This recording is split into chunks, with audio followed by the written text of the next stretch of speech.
শেখ হাসিনা বিদায়ের পরে নতুন করে ফাঁসিবাদ তৈরি করবেন বাংলাদেশের ছাত্র জনতা মানবে না।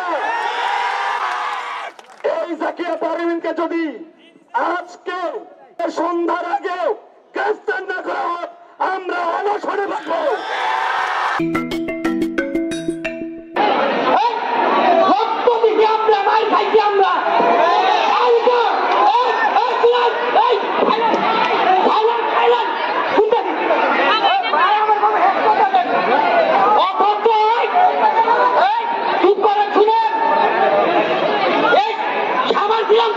বিশ্ববিদ্যালয় ক্যাম্পাসের ভিতরে অথচ আমি জানি না সেই পুরো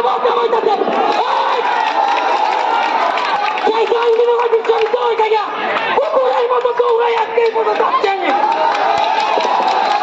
আমাদেরকে শুনেন আমার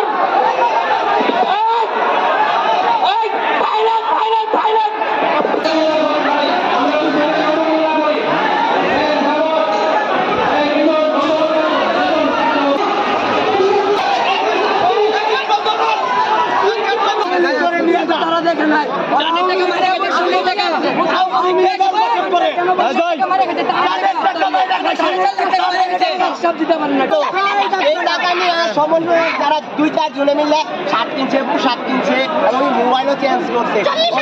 কোন রকম ভাবে পালস হসপিটাল ছিল যাত্রাবাড়ি দোলাইপাড়, ওনারা আমার সুচিকিৎসা করছে, ওরা ওদের চিকিৎসা করছে। আজকে দেখেন আমরা বৈষম্যহীন বাংলাদেশ চাইছিলাম, কিন্তু বৈষম্যহীন বাংলাদেশ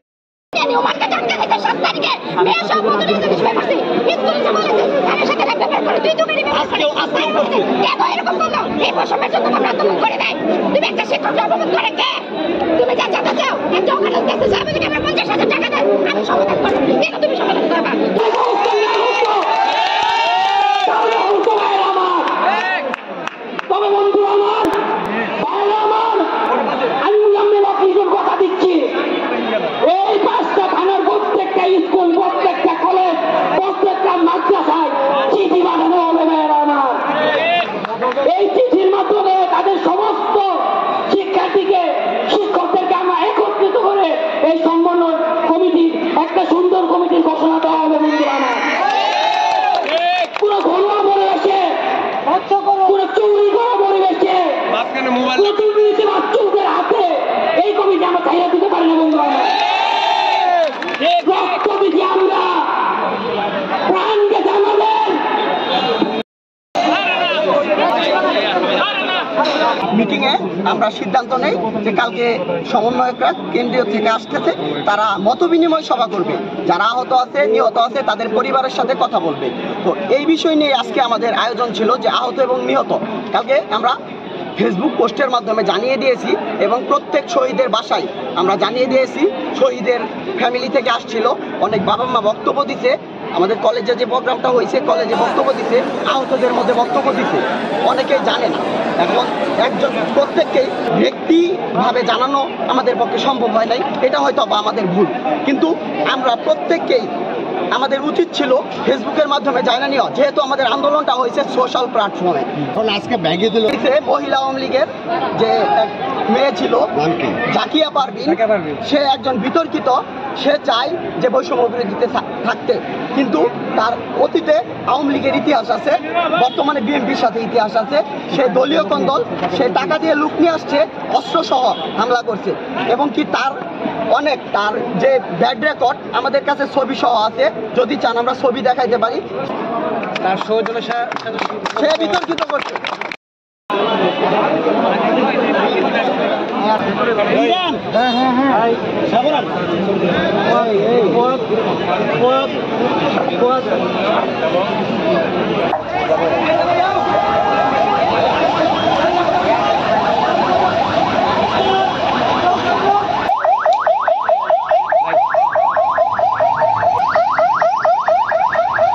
আহত যারা হয়েছেন তাদের প্রত্যেকের সঙ্গে বসেছি। আমাদের কাছে তথ্য কিন্তু এসেছে কারা এর সাথে জড়িত। আপনারা যদি মনে করেন শেখ হাসিনা বিদায়ের পরে নতুন করে ফাঁসিবাদ তৈরি করবেন বাংলাদেশের ছাত্র জনতা মানবে না। বাংলাদেশের ছাত্র জনতা হাজারো রক্তের বিনিময়ে নতুন বাংলাদেশ হয়েছে। কারো বাপ দাদার ভিটা মাটি, কারো বাপ দাদার দেশটা এটা। শেখ হাসিনাকে বিদায় করতে পেরেছি আমরা। নতুন করে কোন ফ্যাসিবাদী গোষ্ঠী আসতে পারবে? আপনারা মানবেন? আমরা বলতে চাই, এইখানে আওয়ামী লীগের চিহ্নিত একজন আজকের এই সমাবেশে এসে নেতৃত্ব দিয়েছে এই প্যান্ডেল ভাঙার। সে হচ্ছে জাকিয়া পারভিন। আমি সরাসরি বলছি, এই জাকিয়া পারভিনকে যদি আজকে সন্ধ্যার আগে গ্রেফতার না করা হয়, আমরা অনশনে থাকবো। সে পুরো ছাত্র জনতা কোন আওয়ামী লীগের পুনর্বাসন করতে দিবে না। আমি বলতে চাই, আমরা রক্ত দেওয়া শিখে গেছি, রক্ত দিব, রাজপথে থাকবো, এই অভ্যুত্থানকে সমুন্নত রাখবো। এই অভ্যুত্থানকে যারা নস্যাৎ করার চেষ্টা করবে, রাজপথ জবাব দিবে। আমি বলতে চাই, এখানে আশেপাশে অনেক দুষ্কৃতিকারীরা ঘুরছে, চিহ্নিত সন্ত্রাসীরা ঘুরছে, যারা এই স্টেজ ভাঙার সাথে জড়িত। প্রশাসনের ভাইয়েরা, আপনার মিডিয়ার ভাইয়েরা প্রচার করুন। আমরা শহীদ পরিবারদের সাথে দেখা করতে এসেছি। এইখানে সন্ত্রাসী, চাঁদাবাজি, টেন্ডারবাজির বিরুদ্ধে কথা বলতে এসেছি। যারা আমাদের কথা বলতে দিবে না, তারা কারা? তারাই চাঁদাবাজ, তারাই সন্ত্রাসী। আমি স্পষ্ট বার্তা দিতে চাই, আপনি যে দলিল হন, ডন ক্যাব 15 বছরের জগদ্দল পাথর হাসিনাকে আমরা তাড়িয়েছি। জাস্ট ফু দিলে আপনারা উড়ে যাবেন। আপনারা নতুন করে আবার ফ্যাসিস্ট ব্যবস্থা তৈরি করার চেষ্টা করবেন না। হাতে প্রমাণ আছে।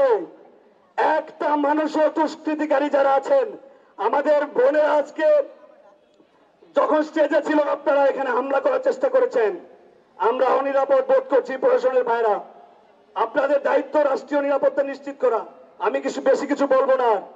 শেরপুরবাসীকে শান্তিপূর্ণভাবে প্রতিবাদ জানানোর আহ্বান জানাচ্ছি।